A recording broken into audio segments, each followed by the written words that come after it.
I have to see that.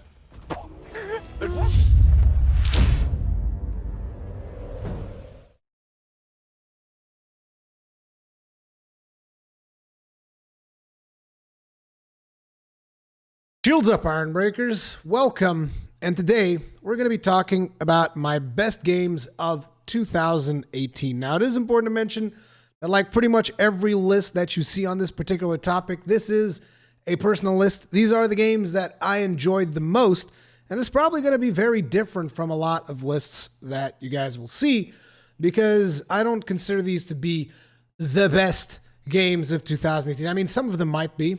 I consider them to be my favorite games of 2018, the games that I've played the most, the games that I've enjoyed the most, and, you know, personal preference. Okay, just making it perfectly clear, I do not care if this game is like, for some strange reason, because some Metacritic score or some other random bullshit, game X is considered to be better than game Y.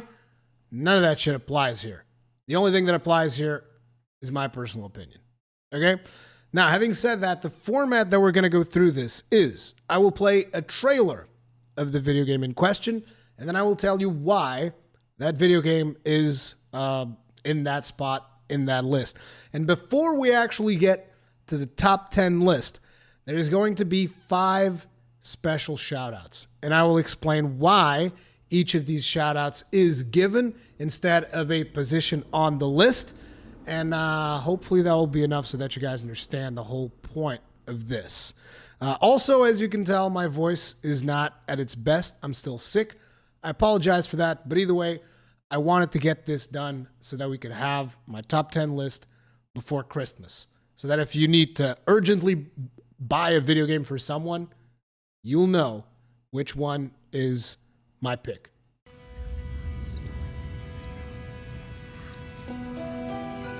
Your time has come at last, dear reader. But this story is not yours alone. No, it is tied to another. The dark wood falls before me, with broken bough and blackened leaf. I stand where trees meet with the sky, and in the stillness find you by. When all the paths are overgrown, and evening falls with crimson glow, into the forest I will fly, and in its shadow find you by.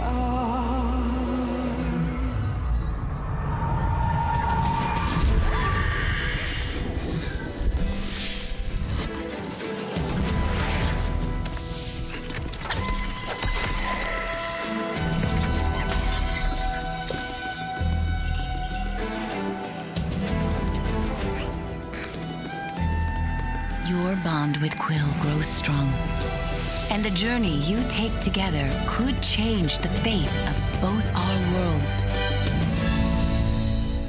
Shall we begin?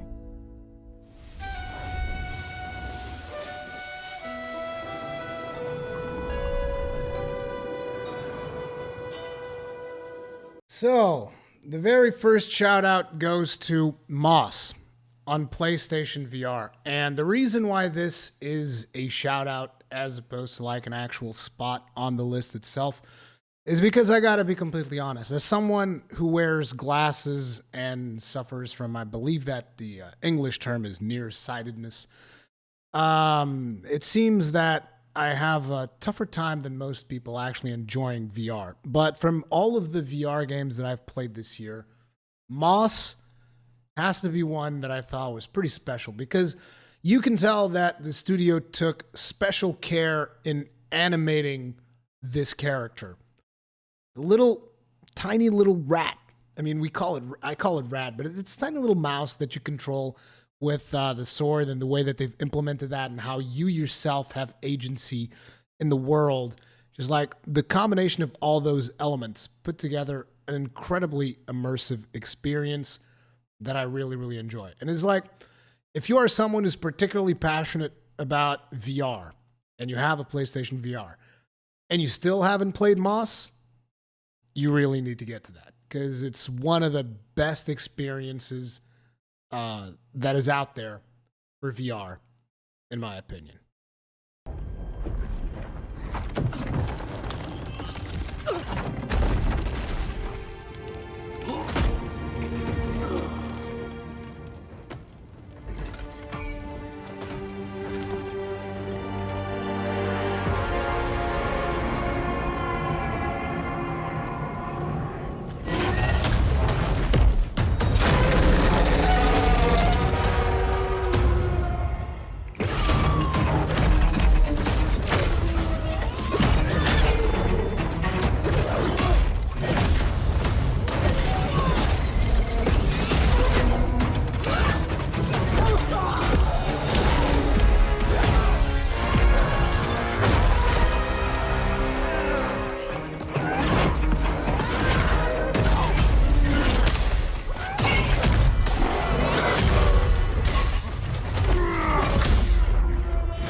Another special shout out goes out to Dauntless.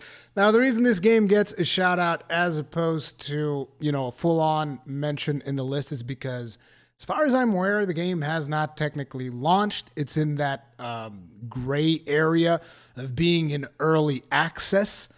And, it's one of those things. It's like this weird thing that we have nowadays where games kind of launch, but they don't really. They go into open beta and all that stuff. Either way, I greatly enjoyed this game when I played it earlier this year. I haven't been able to get back to it because there's just been constantly so many new things happening in Monster Hunter World that I keep going back to that. And then there's other games that I want to check out. And, I'm also waiting for them to flesh out their progression a little bit more because sometimes I feel like the progression in Dauntless is suffering a little bit. It feels a little bit awkward. And also the fact that you're basically dependent on 3 other players to get, smooth hunts. Because if you really go after solo hunts, this game is incredibly punishing. So, there's a whole lot of elements there that I'm hoping they can kind of polish out and iron out, get me back in there at a later date. But either way, I could not close out 2018 without mentioning this bad boy.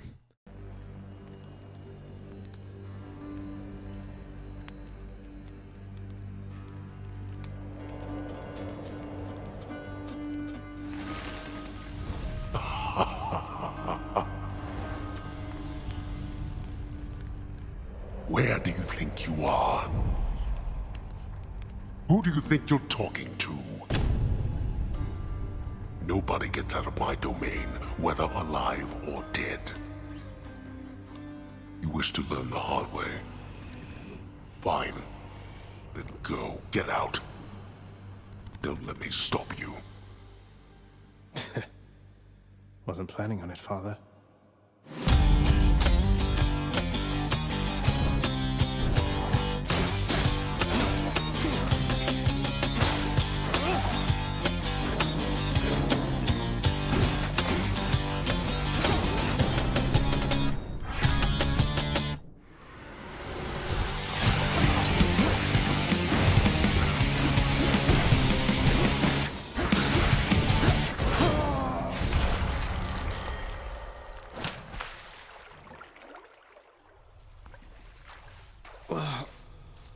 I'm home. Well, time to go get killed again.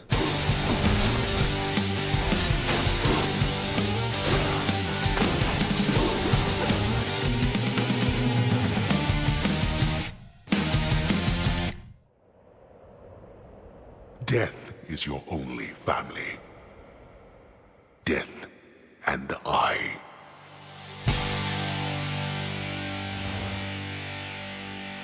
Another special shout out goes out to Hades. The reason, again, this one gets a special shout out is because it did not technically release in 2018. It is in its early access, but at the same time, it is definitely one of the titles that I've played that really caught my attention. I'm sure you guys can tell that it's got the striking art style that is known from Supergiant Games. It's got a beautiful soundtrack. I cannot get enough of this game's soundtrack, to the point whenever I'm watching a video on YouTube and there's a bunch of ads running for this game nowadays, whenever I get an ad for Hades, it doesn't even bother me that much because the soundtrack is so friggin' good that I just don't mind listening to it over and over in ads. So, it's just a really solid experience. It's got great gameplay, and if you are a fan of anything that Supergiant Games has done before, like Bastion, Transistor, this is a must-play. Hands down.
A lot of people are going to be real upset that this game is a shout out, but follow with me here. Technically speaking, this game released last year. Monster Hunter Generations Ultimate is Monster Hunter Double Cross. It's the localization of Monster Hunter Double Cross. And while it is hands down a fantastic game that everybody that owns a Switch and likes Monster Hunter should definitely play, I cannot recommend it enough. We all know that there is a better Monster, at least for me, a better Monster Hunter game that came out this year. And it's like I'm still a bit salty about this game because last year I was like, we're definitely going to get it. We're totally going to get it. And then I got shafted so bad when we didn't get it. So this year I was like, okay, you get a shout out. You get a shout out. It's a fantastic game. I cannot recommend it enough. I play it constantly on stream and off stream. But at the same time, in the back of my mind, it's always there. It's like, this game came out last year. The game came out last year. As Mistralo is saying, I am in the salt mines with Generations Ultimate. I love the game. Make no mistake. I love this game. But this game came out last year. And you know it, Capcom. You know it. Oh, yeah. It's one more shout out. What, you won't keep me safe? I'll keep you safe. Always. You still remember that?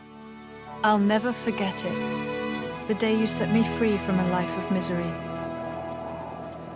Brave soldiers of Torna, hear your king. Our country must make its own sacrifice to halt the terrible power of the Aegis. When we first met, we could have burnt you to pieces. As I am not in full control of Mithra's power. This cataclysm Malos caused, It's likely all because Questa Amalthus was unable to control him. Malos the All-Knowing. A diligent student, you could say. Wait! Mithra! What is happening? This is a battle between the Aegises. What's wrong? That all you got? You got something to say? Stop holding out on me! I just want to save.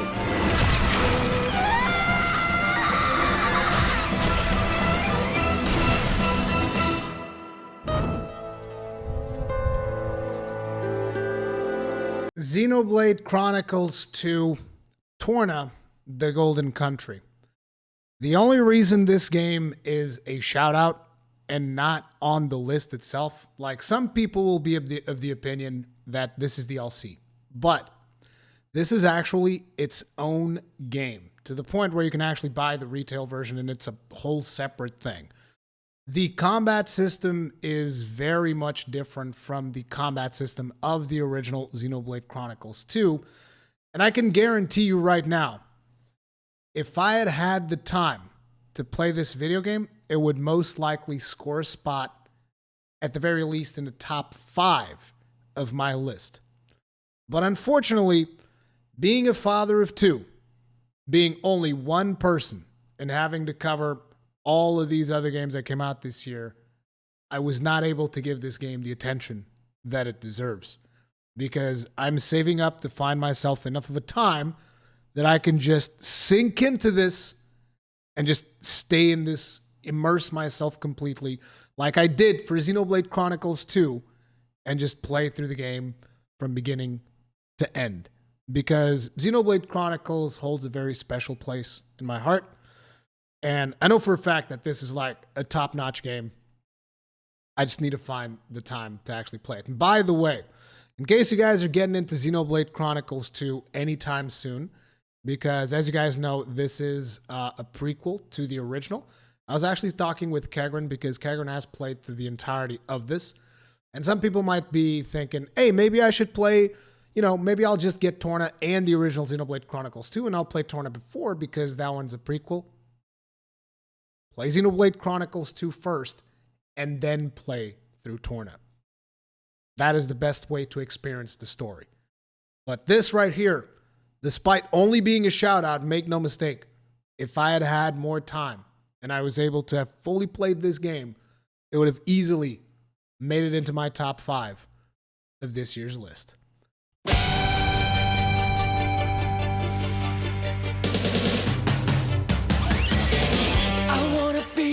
Very best that no one ever was. To catch them is my real test, to train them is my cause. I will travel across the land, searching far and wide. Each Pokemon to understand the power that's inside. Pokemon, gotta catch 'em, it's you and me.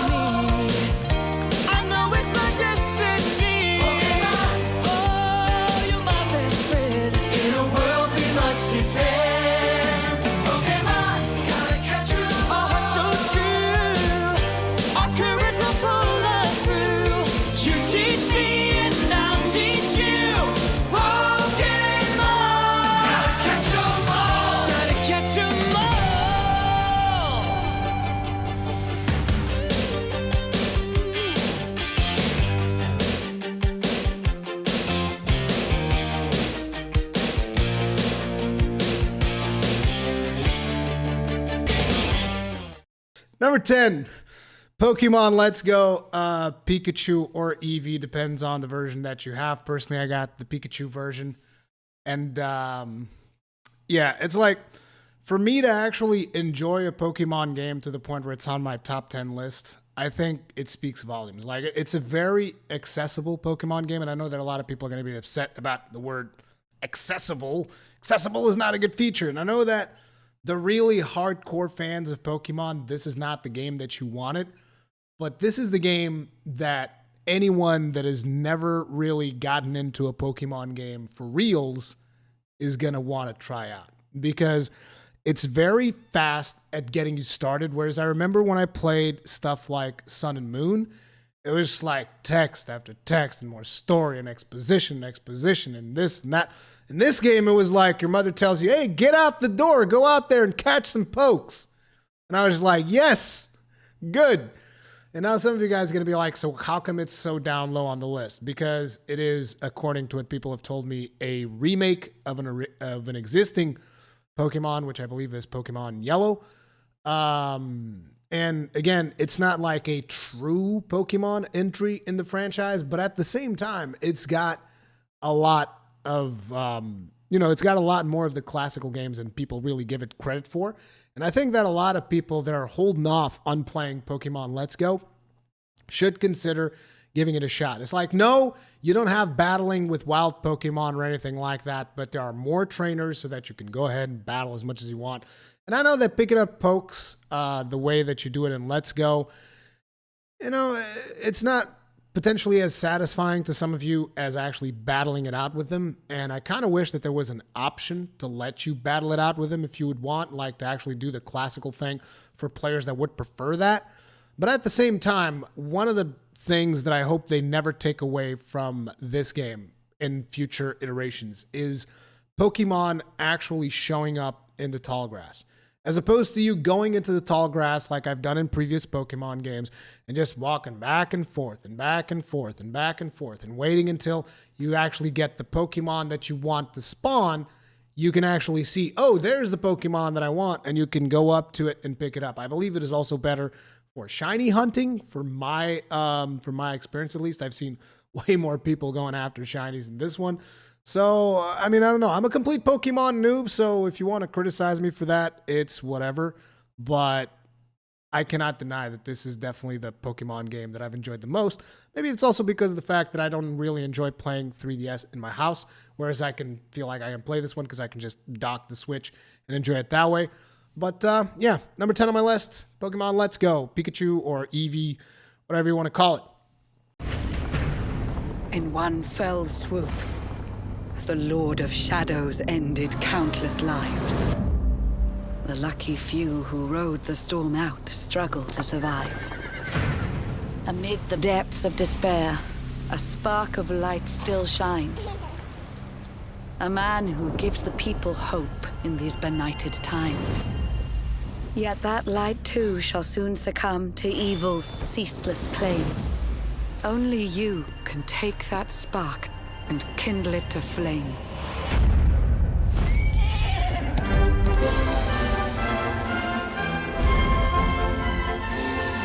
My goodness, that sounds like something from a fairy tale.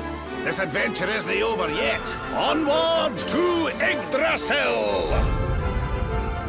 We're on a quest to bring sunshine and laughter back to every corner of this drab world.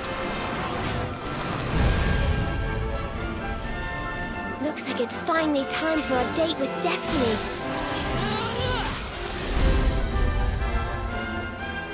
If you're looking for new adventures, I know where we can start.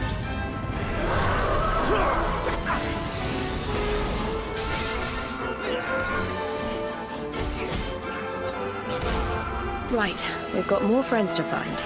And an evil overlord to beat. Don't you think we'd better get going?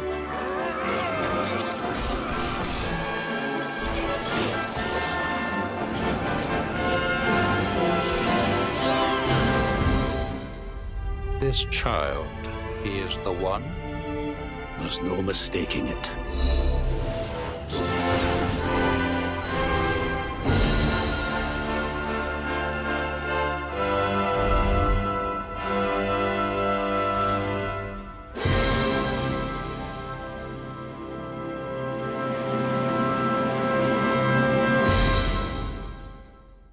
Number 9, Dragon Quest XI. This was actually the first Dragon Quest that I kind of played for real. Like, I remember playing 7 and 8 on the 3DS. And again, the 3DS has that thing that I just can't play the 3DS for very long, so they didn't really grab me as much. But when I started playing this one, the one thing that I have to criticize about it is still that I'm not the biggest fan of the Dragon Quest soundtrack. And I know that that's probably a polarizing opinion. Like, a lot of people probably love the crap out of the Dragon Quest soundtrack, and I'm going to be in the minority, but it just doesn't do it for me. But when you combine it with, you know, the visuals, the action, the gameplay, all that stuff, it didn't bother me as much as I thought it would. But ultimately, that's like my main criticism of it. I also kind of wish that the game was more fleshed out from a technical standpoint, because if you kind of take a step back, right, and really look at it, you almost feel like technically they're still stuck almost in the PS3 era with the loading screens in between certain zones that actually don't feel that big, and, you know, just stuff like that. I wish those things were technically more fleshed out. But other than that, I feel like it is a pretty solid game for any Dragon Quest fan. And even if you're not a Dragon Quest fan, maybe you should check out the video that I did previously about Dragon Quest XI. Maybe it might suit your style. Maybe it won't. I don't know. I think that Dragon Quest is one of those things that you either love it or you hate it. And I just happen to have really enjoyed this one. I particularly like the crafting system that they had on there. I played a little bit with that. So yeah, number 9, Dragon Quest XI.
Number 8, Dead Cells. I don't tend to play a whole lot of roguelikes, so it's interesting that in my best of 2018, we've seen a special shout out to Hades, and then we see Dead Cells coming in at number 8.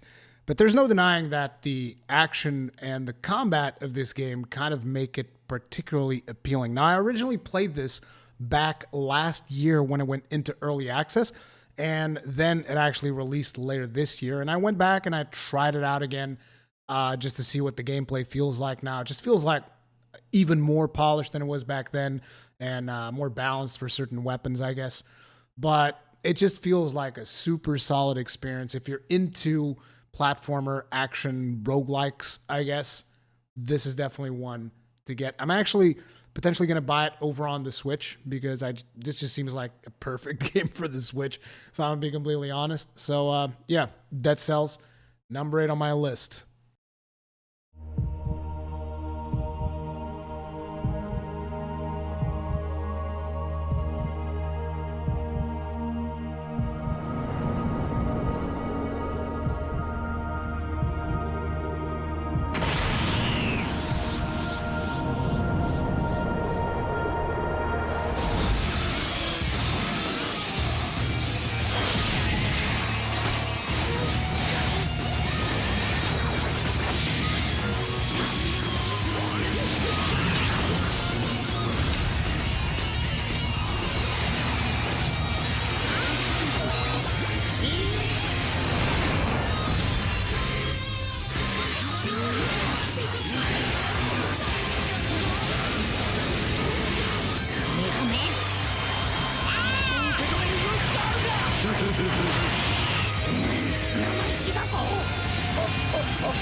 Number 7 is Dragon Ball FighterZ. And for anyone that actually appreciates fighting games more than me, it is most likely to be a lot higher on their list, because as you guys probably know by now, I'm not that big into fighting games. So for a fighting game to actually make it onto my top list, it needs to be hella good. And Dragon Ball FighterZ is just that, because it is incredibly accessible if you are just starting out. However, if you really want to master it, it's going to demand a lot of practice.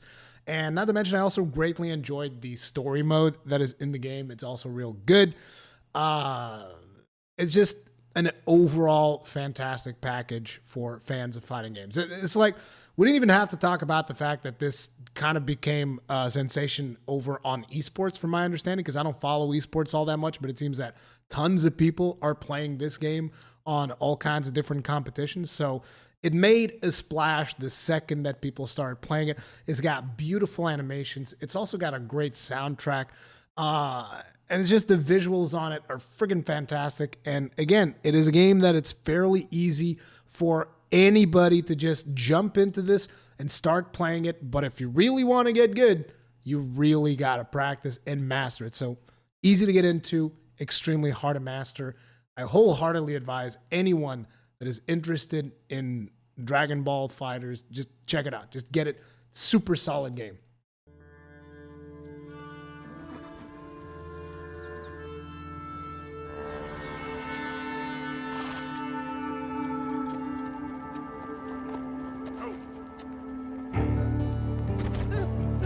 You got some money for me, boy?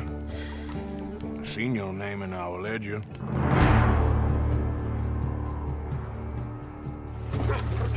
You're a wanted man, Mr. Morgan.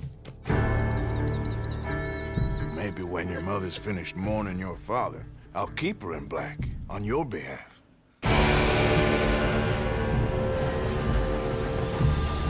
We got lawmen in 3 different states after us. They chased us from the west, they chased us over the mountains. We'll need an extra gun. This place ain't no such thing as civilized.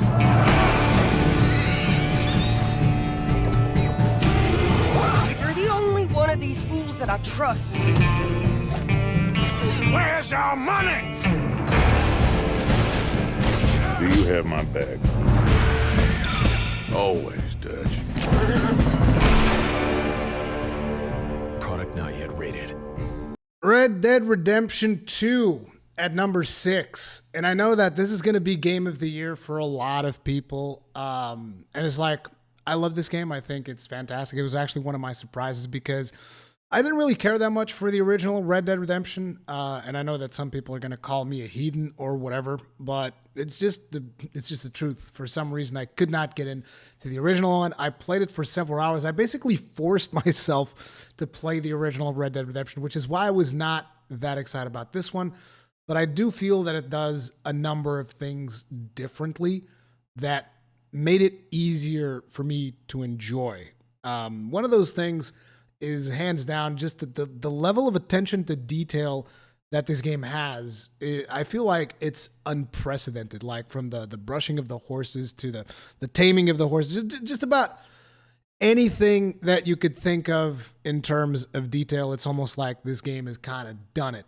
It allows you to take your time with it and just enjoy all of the different aspects of the adventure that you're going to have.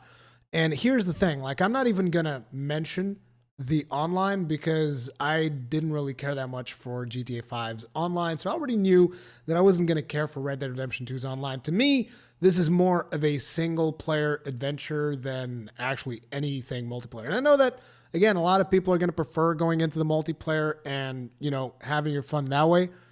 That's just not me. I just enjoy getting into that world, playing the role of Arthur, and just living the experience. And for that, this game is incredibly immersive, okay? And just all the different activities that you can do, which some people are going to like, some people are not. I've even seen several people complain that the attention to detail is so much that it takes away from the fun. I would disagree, but hey, that's just me. And then again, those same people also came back and then said, oh yeah, Assassin's Creed Odyssey did it better. And I was like, what? So yeah, Red Dead Redemption 2 makes it number 6, and I'm sure it'll be much higher on a lot of people's playlists. Wholeheartedly recommend it, though, if you're even slightly interested in it. People see me and think they're safer. But it's not really me they're seeing. Probably for the best. Knowing everything hinges on a guy from Queens sounds as scary as it feels.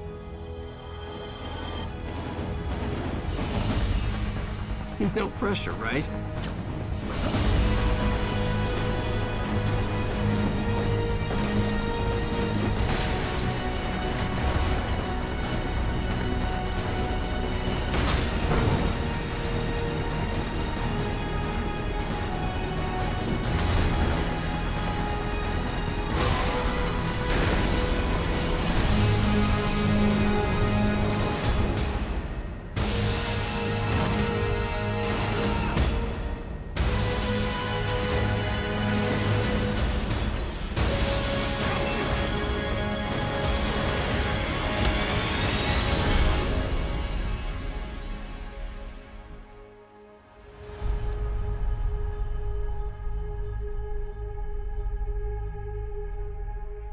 Number 5 goes to Spider-Man. This is a friggin' fantastic ride. I loved pretty much every minute of it. It's got the best web slinging that I've ever seen in a video game. As a matter of fact, just going through the world and web sling through New York City and just enjoy yourself that way could almost be considered a Zen-like experience because it's so well polished. The traversal in this game is nothing short of amazing, okay?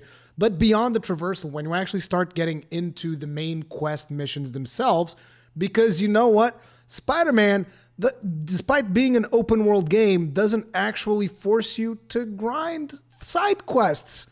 You know, side quests are kept as an optional activity, unlike some other games that I could mention.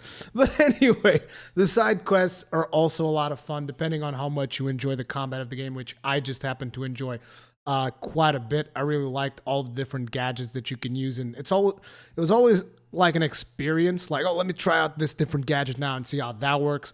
And whenever you find a game where you're kind of like indecisive about what's the best way to play or what's the most fun way to play, I think that is a very good thing. So it's not like I found this one gadget that I thought was completely overpowered. I did found like one ultimate attack that I thought was particularly more powerful than the rest of them, like Web Blossom, so friggin' good. But then again, the other attacks were, some of them could be considered quirky, but I still thought they were really cool. Like the one where he pulls out a guitar, rocks out. I thought that was sweet. It's almost like a humiliation move in a lot of ways. Then there's the other ultimate that gives you like lightning punches or whatever. That one was also pretty friggin' good. So it's like just experimenting with the different ways in which I could engage in the combat, and also doing stealth takedowns was incredibly satisfying. I kept doing that to the point where just the different ways in which you could approach certain scenarios, it just always felt good. And it was always very familiar. If you're like a super fan of Spider-Man, which is not my case, I think you could definitely see the heart and soul that was poured onto the development of this game. And I don't know, I just enjoyed everything about it, pretty much. The whole experience, friggin' phenomenal. Hands down, one of the best games to have come out in 2018.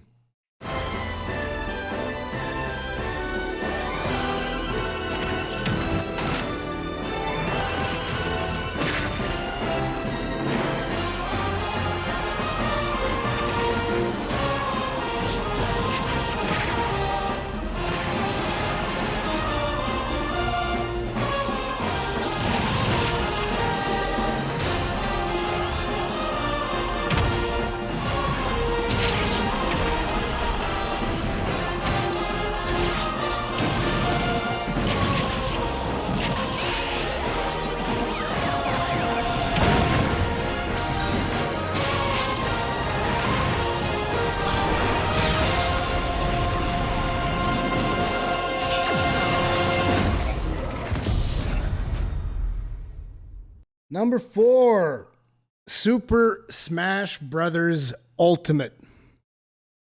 It's just that good. It's just a fantastic freaking game. I mean, I don't know what people are complaining about. Like, I see God Emperor over there in chat, being a little bitch about it. He probably got his face busted by somebody, and now he's just all upset about it. I mean, Super Smash Bros. Ultimate is one of the best games that came out in 2018. Sorry to tell you, dude, it is friggin' fantastic. Exactly. You don't have it because you're just a hater, dude. Get good. The fighters are not bad. Listen, this is a fantastic freaking game. And not only it's great to play with your friends and beat their faces in, particularly playing against your friends. Like I even played against a couple of people just this Wednesday and had a fantastic time. Like I had a fight against this one guy who is really good at the game. And I was able to outplay him with Shulk, and it just felt so good. I mean, it's that. It's just a feeling of a really good fighter. Again, this is one of those games that is easy for you to get into, extremely hard for you to master. And that to me is something that I feel is essential in a good fighter. Like something like Tekken, for instance, I find it a lot harder to get into because you need to memorize 1,000 different combos and stuff like that. Whereas in Smash or in Dragon Ball Fight, I mean, in Dragon Ball Fighters, you kind of got to memorize it as well. But in Smash, it's much more about knowing the moveset of your character and knowing what you can do and how you can counter certain other characters. I don't know. There's something about it. And another thing that I really liked is also Word of Light in this game is incredibly, it just feels like this really fresh take on a story mode. The stuff that they've done. And I know a lot of people are going to be upset about World of Light. It's not for everyone, but I personally really enjoyed it. I'm still enjoying it because I still haven't finished World of Light. And it's just a super solid game. The complaints, I feel, is the fact that there's a lot of people that haven't been able to do like proper competitive multiplayer, which I guess that is really frustrating because, I mean, you should have had playlists like for matchmaking for people that don't want to use items. Like, I'm not the biggest fan of Smash Brothers, but even I am aware of the fact that like the people that go really hard on this game, they want to play 1v1, no items in the, no stage hazards, none of that chaotic nonsense. And I'm super surprised that there wasn't a playlist for that, like a For Glory mode like you had in the previous Smash Brothers. And that, I feel, is something that they definitely need to fix. But at the same time, it doesn't really affect me all that much because I'm not a Smash pro. I'm just someone that goes into the game and has fun with it. So there you go. Hands down, one of the best experiences that I've played this year. I'm still going back to it pretty much every day. Just before we start this live stream, I just kicked like 3 or 4 more characters off in World of Light, just enjoying it. But yeah, Super Smash Bros. Ultimate number 4. In the faraway land of Orstera, 8 travelers venture forth. Step into their shoes and explore the realm as you see fit. 8 brave souls, each with a unique talent. 8 lands, 8 stories to be told. So tell me, friend, what path will you tread? A man like me knows only the battlefield, worth only as much as the blade at my side and the arm that swings it. When that blade fails to save my sworn liege, what does that make me? I will never forget 3 men, foul scavengers, just like the bird whose mark they bear. They took my father from me, and I will never forget.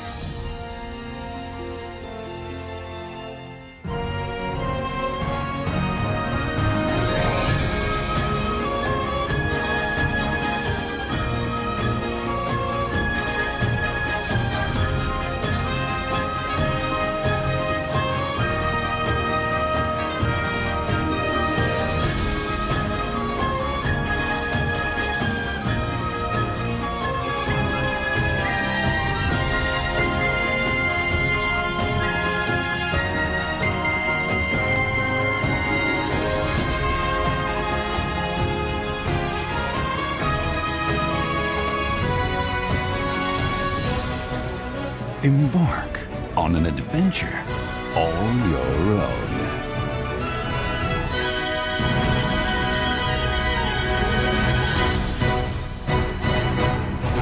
Project Octopath Traveler.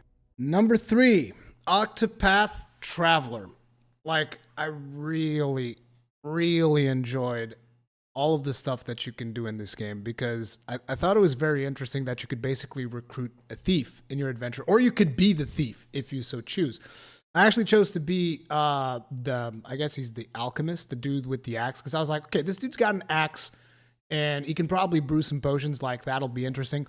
And I thought that the combination of abilities that he had was particularly interesting, where you could brew like different potions while in combat and have all of these different effects. Like, hey, I'll mix these two things and see what comes out. Although usually you can kind of predict what happens, not always, but like I would be able to do a mixture of a herb with like a special mushroom, and then that would give me a heal, but also cure poison. And not just that, but the different classes that you would have. Like, you have the exotic dancer, which she's kind of a rogue almost, but at the same time she also casts spells.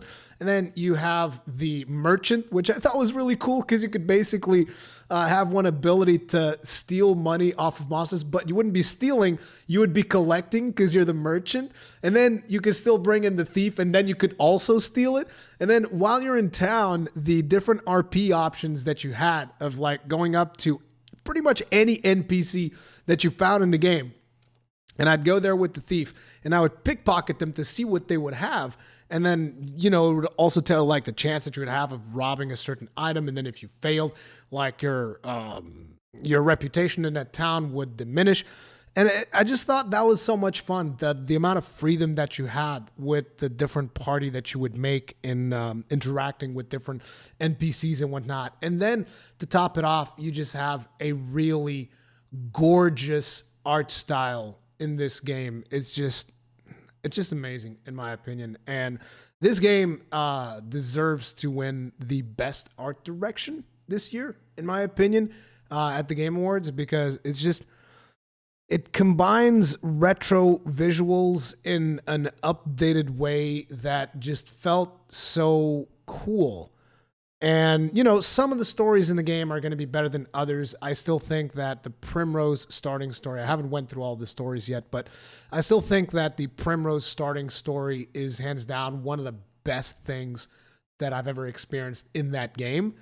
And, you know, not all of the stories live up to that, but at the same time, there's just so much to do in that world, and just so many different ways to start it off, to tackle the different adventures and whatnot. And I don't know, I just greatly enjoyed everything that I've played of Octopath Traveler up until this point, and that's why it gets number 3.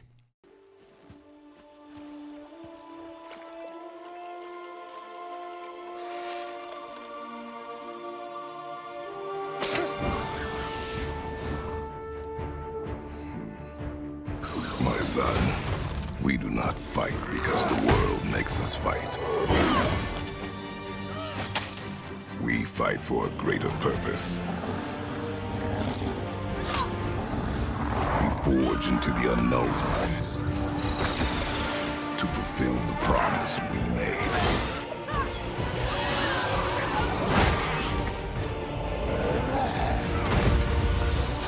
No matter the darkness, nothing will stand in our way.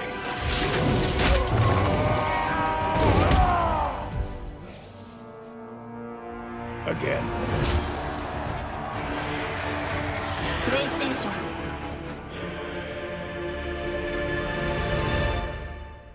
Number 2 is God of War.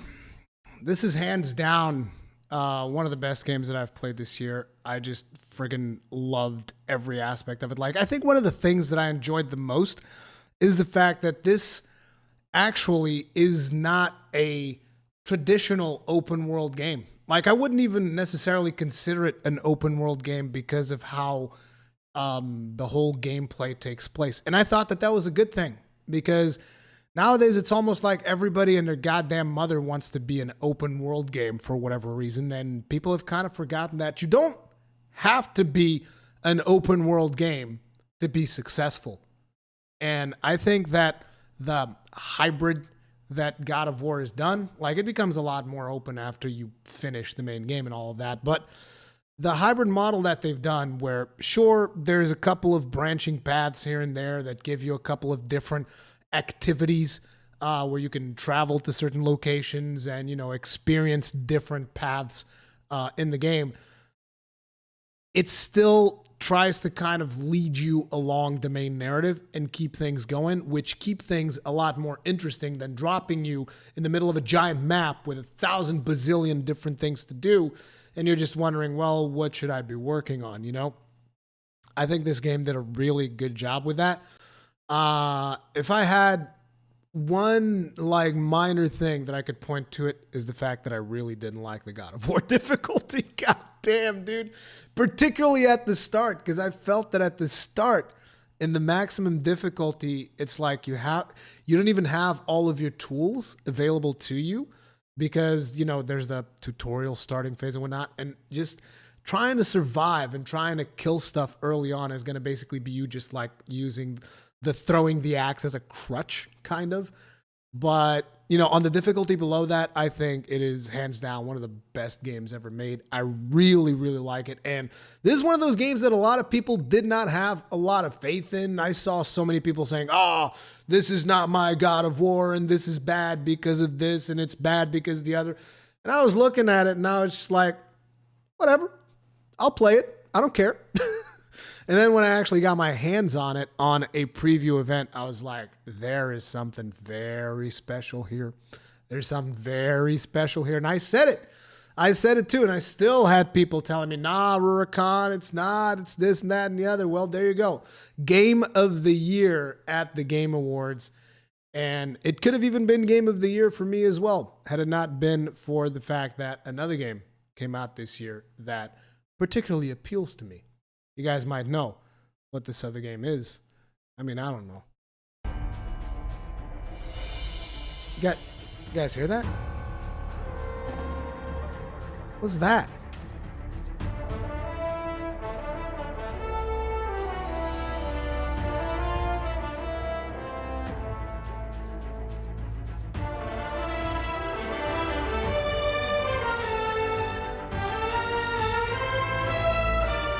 Just let it wash over you. Just let it wash over you, people. Number 1 is coming. And it's not just the number 1 game of 2018. This is my personal favorite game of all times.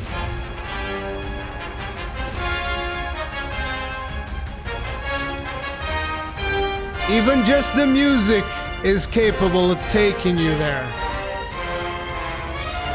Well, let's give it the recognition it deserves, like we've done for all the other great titles in this list.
And naturally, the number one, surprising absolutely nobody, is Monster Hunter World. Again, do remember as you are watching this list that this is a personal list. You do not have to agree with it. Most likely you will not agree with a lot of the things that I've mentioned on this list. That is by design, because this list is biased according to my own personal biases. Just like every other list that you will see throughout the internet, some will claim to be unbiased. These people are liars. These people are lying. Every single list that you will see is biased, whether it is the personal bias of one person or the personal bias of a group of people. Just like in the Game Awards, everything is biased. And I am particularly biased, as I even say in the trailer of my YouTube channel. I'm biased towards Monster Hunter and Dark Souls. These are probably my two favorite experiences in gaming. And Monster Hunter World was the single biggest evolutionary leap that we've seen in the Monster Hunter franchise pretty much since the first game. This was the biggest leap that we've seen so far, in my personal opinion. I know that some people still prefer the older style. That's great. That's why we also have Monster Hunter Generations Ultimate. But again, that is going to be a personal preference. And Monster Hunter World is just my kind of game. I mean, like I said, this overtook my favorite game of all times, which before this game came out was Dark Souls. And 1,200 hours later, it is now Monster Hunter World. That's just the way it goes. I love this game. I don't think I have to explain why. You guys probably have seen it in my YouTube channel, in my live streams, everywhere. This is the game that I play the most. As a matter of fact, when I'm done with this particular presentation, we're going to go into Monster Hunter World, and we're going to go on Arch-Tempered Kulf Taroth, which arguably is my least favorite monster in the game, but still, it is still fun times. This, if there is one game from 2018 that you still have not played and that you are curious what my recommendation would be, this is that game. If there is one game off this list that you have not played yet, this is the one that I would tell you to try out. Do bear in mind, this game is not for everyone, so do watch some material before you actually go out and get it, but this is my favorite game of all time, and it is hands down my game of the year of 2018. I feel that overall, in terms of games, 2017 was actually a better year for gaming. 2018 also had the industry growing increasingly, growing away from gamers, I feel, by a lot of companies that they just don't know what gamers want. And I feel that the Monster Hunter team, and bear in mind when I say this, the Monster Hunter team, not Capcom, the Monster Hunter team has done what I would consider to be one of the best value packages for consumers with Monster Hunter World. This is my opinion, and some people have been telling me, oh, you're getting paid. I'm not getting paid for this. This is just legit my opinion. You can take it or leave it, and I don't give a shit either way. It's just the way it goes. Anyway, that's my list, and ultimately, it doesn't really matter, because you can completely disagree. It's up to you. It's just my opinion. Hopefully you guys still enjoyed the show.